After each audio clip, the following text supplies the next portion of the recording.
Hello, welcome back to Literacy. We are going to go ahead and continue the discussion from our minds on about oceans and ocean animals and salt water.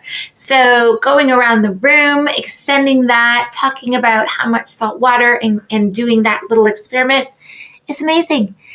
And then take a little poll and see what ocean animal they are most interested in. And I want you to do a really quick inquiry on that animal, maybe picking two as a class.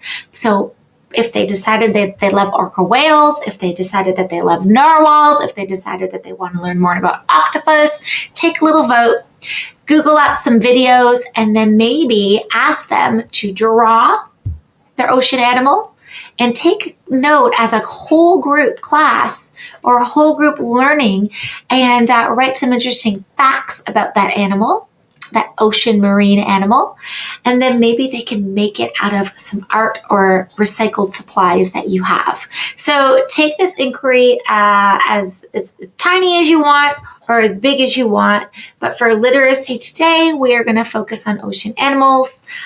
Something that they are very interested in would be the best, and if you don't have quite a unanimous vote, I would always go ahead and in my back pocket I already have a couple prepared so that I think might be popular.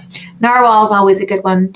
Octopus, always a good one. Whales, dolphins. So anyway, have so much fun in your inquiry and have fun playing in the salt water. Okay, bye.